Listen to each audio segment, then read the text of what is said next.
It was a lazy Saturday afternoon in early April 2018. Julie and I sat by the River Avon in the beautiful town of Stratford. We'd already enjoyed a cream tea and a leisurely stroll around the second-hand bookshops before sitting on a park bench watching the boats as they passed us by, with little children excitedly waving to those on the river bank, hoping for a wave back from us adults. Little children, dog walkers, cyclists, young courting couples, little old ladies on Zimmer frames. All of us enjoying the fresh air after the cold spell. Julie and I sat chatting about everything and about nothing when I was reminded, just out of the blue, of a conversation I'd had a few months earlier with Chris Cartwright. Chris at the time was the head honcho, the big cheese of Elim churches. His official title was actually General Superintendent, although I think I prefer head honcho. Chris had visited Tamworth a few months previously, and Chris was blown away by our community engagement, so much so that he urged me to write a book on the Tamworth Elim story these last 30 years. He felt that we might encourage many other Elim churches and even inspire them to think out of the box. At the time of his visit, I was more than a little resistant to Chris's encouragement. I think that would probably be an understatement. All I could think about was the extra work that this would involve, and I even said to him, quite ungraciously, that I was too busy doing the work rather than writing about it. And besides, who would want to read a book about Tamworth Elim Church, a little church in a dead-end street that started off its life in a corrugated tin shack? However, on the park bench alongside the River Avon that Saturday afternoon in late April, the idea grew on me. It was now Julie that needed convincing. No one will read it, she said. There are far bigger stories in our world than ours. And besides, you're not exactly Philip Yancey, she said with a certain exasperation in her voice. So there were a few other comments too, possibly best kept secret. That said, I was spurred on by the words of a well-known American pastor and author whose favourite maxim was, "The local church is the hope of the world." And that is exactly what we've been attempting to be. We were attempting to bring hope to the people of Tamworth. And to be fair, we've had a measure of success in doing this over the years, bringing hope where there was despair, touching the lives of thousands upon thousands of people. The name of our church, Elim, was taken from the Old Testament book of Exodus. And it was an oasis in the Sinai desert, which brought refreshment and shade to the people of Israel who were on their travels. And at Tamworth Elim, we have sought to be that oasis to young and old, to rich and poor, educated and uneducated, to the nations of the world who now call Tamworth home. Our ministry is not only to followers of Jesus, but to those of other faiths and those of no faith, offering food and friendship, love and shelter, companionship and compassion, changing the world around us, one person at a time.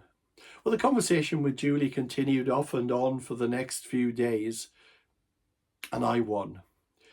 It's not often I can say that, as Julie can be quite formidable in her logic, and I often need to raise the white flag in surrender. But on this occasion, either Julie was convinced that I was right, not that she would ever admit it, or she capitulated out of a sense of exhaustion. I don't know.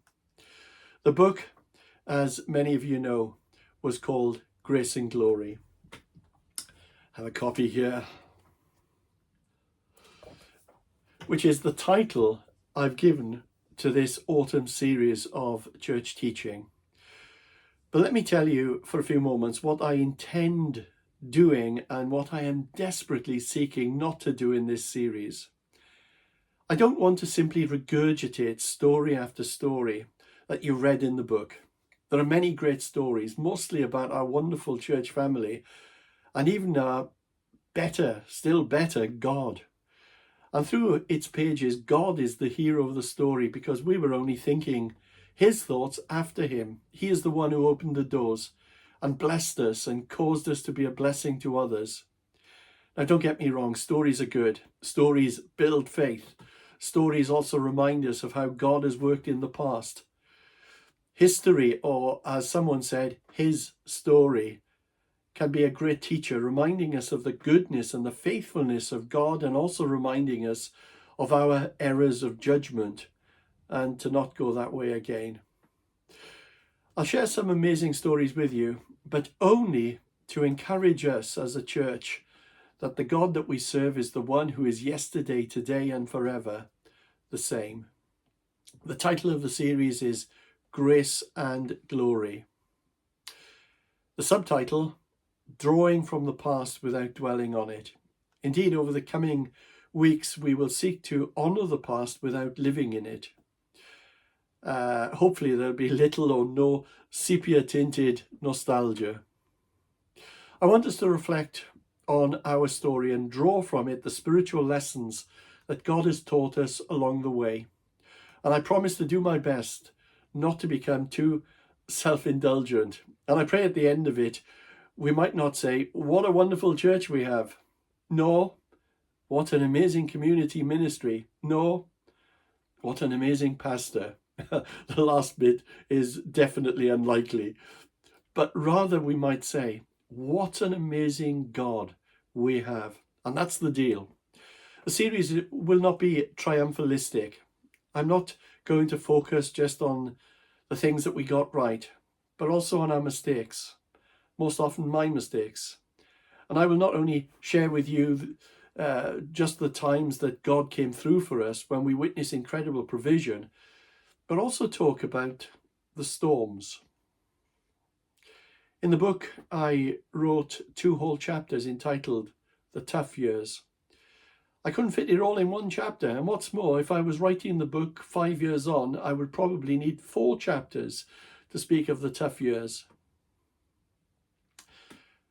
But why grace and glory? Well, that's the easy part. It is because everything in our Christian lives is by God's grace and for God's glory. Those 2 words capture the heart of the Christian journey. God owes us nothing. We are beneficiaries of God's amazing grace, a love that we do not deserve and cannot earn. His grace is not only a part of the gospel message, it is the gospel message.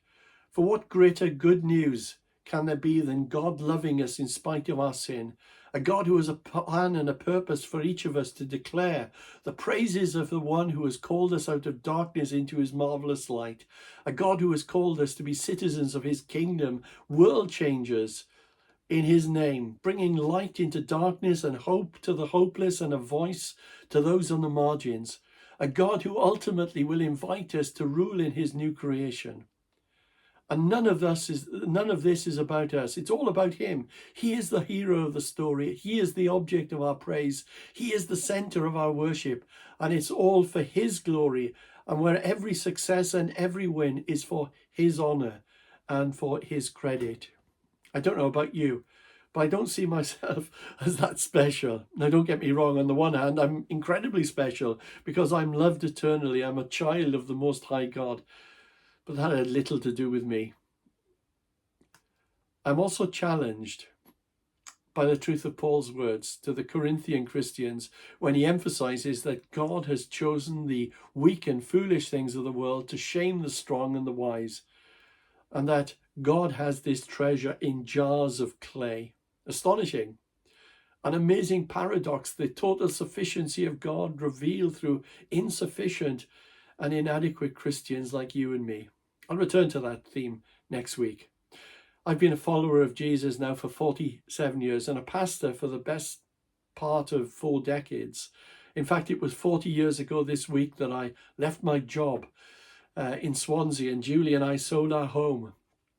And then with our then 2 children, commenced theological training. And do you know what? I've still got my L plates on, both as a Christian and most definitely as a pastor. I love that story of the famous missionary Hudson Taylor, who was scheduled to speak at a large Presbyterian church in Melbourne, Australia. The moderator of the service introduced the missionary in eloquent and glowing terms. He told the large congregation that Taylor had accomplished what he had accomplished in China, and then presented him as our illustrious guest. Taylor stood quietly for a moment and then opened his message by saying, "Dear friends, I am the little servant of an illustrious master." I like that. It wasn't about Hudson Taylor. God was the hero of the story, and God is the hero of our story too. We are all servants of an illustrious master. Drawing from the past without dwelling on it. Did you know that we are called to both remember and forget as followers of Christ? Let me illustrate this from the book of Isaiah. The prophet writes in chapter 43, verses 18 and 19. "Forget the former things, do not dwell on the past. See, I am doing a new thing. Now it springs up. Do you not perceive it? I am making a way in the wilderness and streams in the wasteland." And then 3 chapters later, in chapter 46, verse 9, he says, "Remember the former things, those of long ago. I am God and there is no other. I am God and there is no one like me." At face value, these verses appear to contradict each other. The prophet Isaiah, speaking on behalf of God, says, "Forget the former things." And then he says, 3 chapters later, "Remember the former things." Now, since I cannot believe that Isaiah had forgotten what he'd written 3 chapters earlier, there must be some other explanation. So how could the people of Judah remember former things and forget former things? And really importantly, what might Isaiah's words say to us today? In Isaiah chapter 43, the Lord is saying to Judah that although they remembered all of the great works of past deliverances, the ways that God had saved the people from Egypt, the way that he had rescued them from the Red Sea, and every year they celebrated the Passover and continue to do so, Isaiah says to them that their previous experiences are nothing compared to what he is going to do in the future. The past miracles, as amazing as they were small fry compared to all that God will do. Forget the former things. Do not dwell on the past. Basically, God is going to do a new thing among you. And since we have the benefit of hindsight, we know how God brought about that later deliverance he promised for Judah. The deliverance wasn't only rescuing his people from the powerful Babylonians in much the same way as he rescued them from a previous world power, the Egyptians, but the deliverance that God promised, this new thing, was a reference to the Messiah, his son, who had delivered them and us from sin. In Isaiah, we have these wonderful messianic prophecies of Christ. The most wonderful of all is found in Isaiah chapter 53. God was essentially telling them, you thought that deliverance from Egypt was wonderful? Yes, it was. But you haven't seen anything yet. What I've planned for you in the future will far outshine past glories. In chapter 46, God instructs them now to remember the former things. On the surface, this might appear to contradict his earlier words, but there is no contradiction. This verse actually complements Isaiah's words in chapter 43. Isaiah is encouraging them not to have short memories and to remember the great miracles of yesteryear. Basically, remember what God did for you. Reflect on his power. Remind yourselves of what sort of God you worship. A great God, one who is without equal. There is no one like him. Isaiah, in telling them to forget the former things and to remember the former things, was actually encouraging them to do what we are seeking to do in this series, to learn from the past but not to live in the past. He was telling them not to limit God. God was inviting them to draw lessons from the former days but not dwell in the former days, to honor the past but to embrace the future, which is pretty good advice for us too. The first church I served following theological training in the late 1980s was hampered by a large number of people living in the past. They were always talking about past glories, how things used to be, the crowds, the tent crusades, the healings, the impact on the city. And there was no getting around it. They were great days. A former minister had been there for well over 30 years. I can't imagine that myself. Well, incidentally, this man, P.S. Brewster, was a minister in Tamworth Elim Church, but long before our time, in the years of 1932 to 1934, before he moved on to Swansea and then to Cardiff. He had served well. He was God's man. He was a man ahead of his times, a man who brought many people into the kingdom of God and planted many churches. But you see, the majority of the church congregation just wanted to honour his memory by preserving the church as he left it many years before, not realising that if he had still been around, he would have moved forward in step with the Spirit. The congregation at that time in the late 1980s, I believe, desperately needed to forget the former things, the past glories, and just move on. Well, thankfully they did, eventually, and became a vibrant church that is ministering to the city in new and exciting ways. And I hope and pray that the lessons that we have learned together over the years on the wonderful journey that God has had us on will remain with you. But I'm a realist too. I also pray that you will not hold on to the ways that I have worked or try to replicate my methods or say, Steve wouldn't have done it that way. Please do not do that. I thank God for all that he has done amongst us at Tamworth Elim over the last 3 or more decades. And I love talking about how God came through for us in those times. Ours is a story of the way that God has blessed the faith of a small congregation who expected great things from God and attempted great things for God. There are so many astounding stories of God's power and faithfulness. But as good as these stories are, I have no desire to live in them. We're not just living in history. We are, by God's grace, making history. And if you are still alive and breathing, then God still has a work for you to do. Please do not say, I've done my bit in serving God over the years, let others do it now. God does not put us out to grass. We do not cease to become useful in the kingdom because we get old. Indeed, we might not be able to do as much as we've done in the past. We might not have the same energy we once did. And the ways that we can serve God might change. But if you still have breath in your lungs, keep serving. Well, this morning, I'm only getting started, giving you a little taste of where we might be headed in this series. As you've already witnessed, today's talk is more about tested me and spiritual principles and spiritual wisdom than it is about careful exegesis of some Bible passage. And I think that that's okay for a season. So let's not forget, the whole of our lives, the journey of our church, is all by his grace and all for his glory. Faithful God, all-sufficient one, we worship you.